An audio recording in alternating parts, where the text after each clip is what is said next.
गुरुग्राम 11 अक्टूबर 2025 world spine day. 16 अक्टूबर के अवसर पर गुरुग्राम और नोएडा के प्रमुख स्पाइन विशेषज्ञ एकत्रित हुए ताकि स्पाइन सर्जरी में नवीनतम प्रगतियों पर चर्चा कर सकें।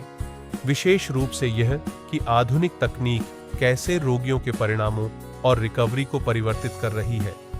एडवांसमेंट्स इन स्पाइन सर्जरी थीम के तहत पैनल ने रोबोटिक असिस्टेड और मिनिमली इन्वेसिव तकनीकों की बढ़ती भूमिका पर प्रकाश डाला, यह दर्शाते हुए कि नवाचार और सर्जिकल विशेषज्ञता कैसे एक साथ आकर अधिक सुरक्षित प्रक्रियाएं, कम जटिलताएं और तेज रोगी रिकवरी प्रदान कर रही हैं। तो मैं डॉक्टर राहुल गुप्ता हूँ और मैं फोर्टिस हॉस्पिटल नोएडा और एस्कॉर्ट्स ओखला में senior director brain and spine surgery हूँ और मैं क्वालिफाइड स्पाइन सर्जन हूँ।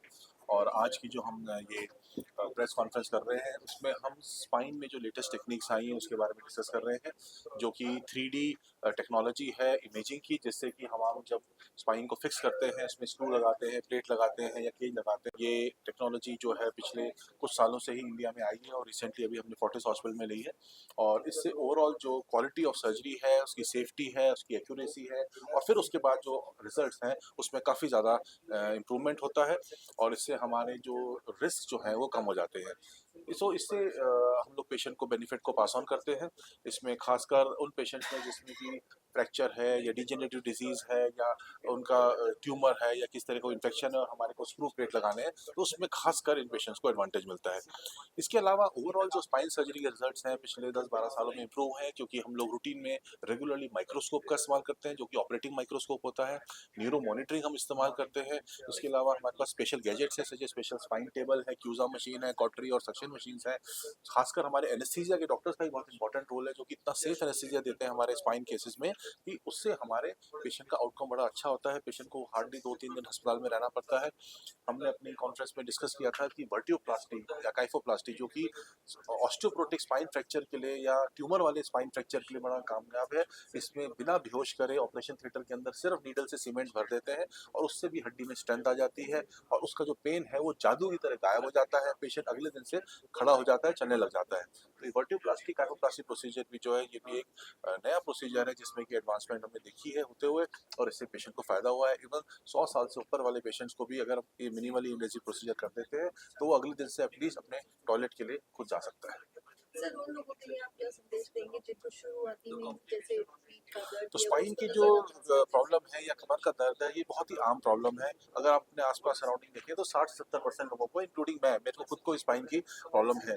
लेकिन वो प्रॉब्लम तब हुई जब मैं अपने रेजिडेंसी के टाइम पे, जब मैं न्यू सर्जरी सीख रहा था, तो झुक झुक के हम ऑपरेशन करते थे, खड़े होकर ऑपरेशन करते थे, अपने स्पाइन का ध्यान रखते थे, टोटली काम में व्यस्त थे। तो उस वक्त हुआ तो गलत पोस्चर की वजह से जो है स्पाइन की प्रॉब्लम सबसे ज्यादा होती है। इसके अलावा इंजरी की वजह से, किसी भी तरीके का स्पाइन का इंजरी अगर होती है तो उससे हमारे को प्रॉब्लम होने का रिस्क होता है। अगर एक बार स्पाइन में इंजरी हो गई तो उसका दर्द कई बार कई सालों तक नहीं जाता है। तो हमें हर तरीके की इंजरी से अपने आप को प्रोटेक्ट करना है।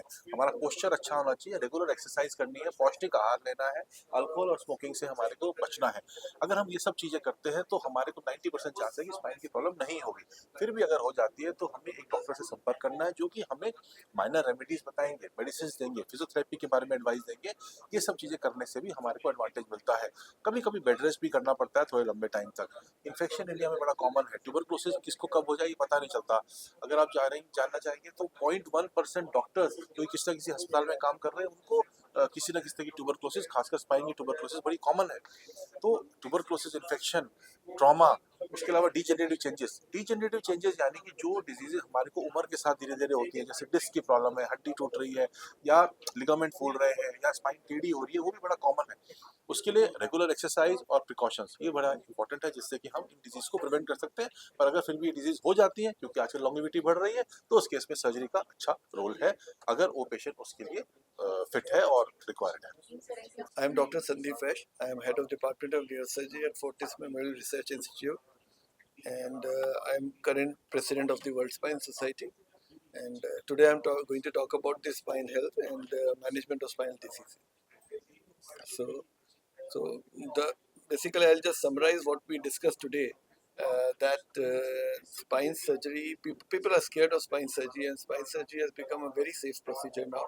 And a lot of patients are patients may be in misery, but their relatives and neighbors, they unnecessarily make them scared of surgery. सो मेरे पास बहुत से पेशेंट आते हैं जो बेचारे व्हील चेयर पे चले आ रहे हैं, दर्द में बैठे हुए हैं, लेकिन साथ वाले कह रहे हैं कि करा मत लेना। वो बेचारा कराना चाह रहा है लेकिन साथ वाले मना कर दे रहे हैं क्योंकि तकलीफ में तो पेशेंट है, तो वो बेचारा ठीक होना चाहता है लेकिन लोग नहीं होने देना चाहते। तो मेरा मैसेज यही है कि स्पाइन सर्जरी इतनी सेफ हो गई है आजकल कि उसमें डरने की जरूरत नहीं है। देखिए कॉम्प्लिकेशन हर चीज़ में हो सकता है। आप रोड क्रॉस कर रहे हैं, कोई ट्रक आपको टक्कर मार के जा सकता है। प्रैक्टिकली किसी भी स्पाइन सर्जरी में रिस्क उतना ही है, उससे ज़्यादा रिस्क नहीं है।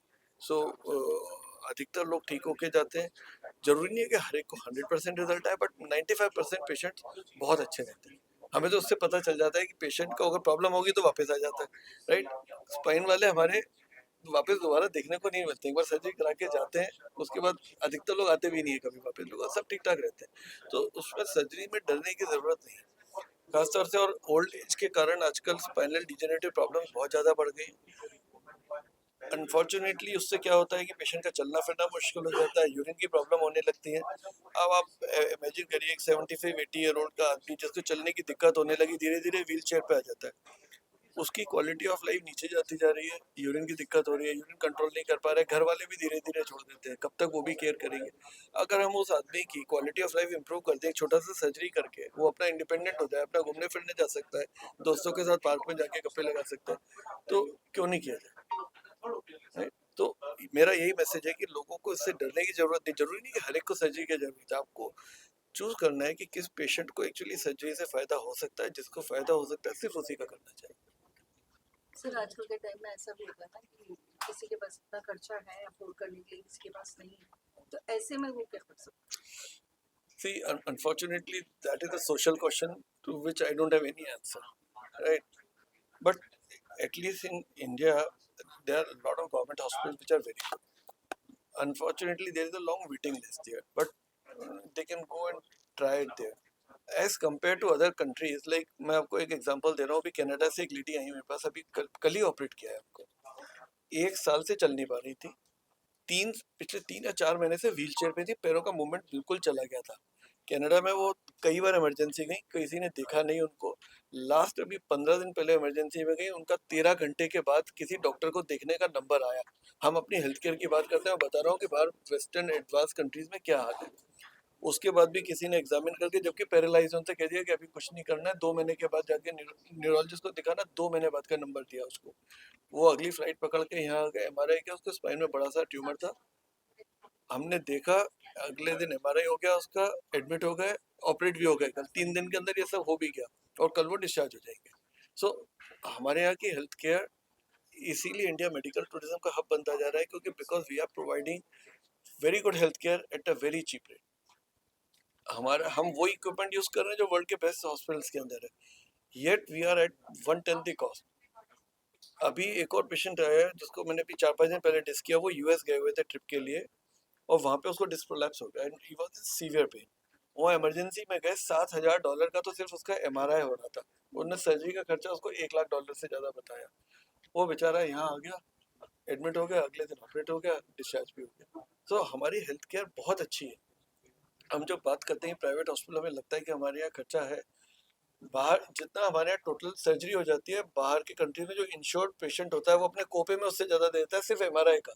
एमआरआई की कोपे वहाँ पे $400 है यूएस में, जिनका पूरा फुल इंश्योरेंस है, और नहीं है तो $4,000 से $7,000 सिर्फ एमआरआई का लगता है। सो हमारे यहाँ की health care is pretty good. Private hospitals, considering the fact कि हमारे यहाँ के लोगों की आमदनी रिलेटिवली कम है, बट प्राइवेट हॉस्पिटल की कॉस्ट इसलिए ज़्यादा लगती है, but as compare to anywhere else in the world we are at practically 1/10 और 1/20 the rate, and using the same equipment, much better level of expertise, and और जहाँ तक कॉस्ट की बात आती है ना, आप ये देखिए, मतलब मैं बहुत ज़्यादा उसमें नहीं घुसना चाहूँगा, लेकिन अब गाड़ियों का देखिए, कोई भी गाड़ी खरीदने जाए वेटिंग लिस्ट 6 महीने साल की है आजकल। हर हर आदमी के पास इतना पैसा तो हर एक के पास तो नहीं होगा, लेकिन काफ़ी लोगों के पास इतना पैसा तो है कि वो अपनी हेल्थ के लिए कुछ तो स्पेंड कर सकते हैं। Exactly.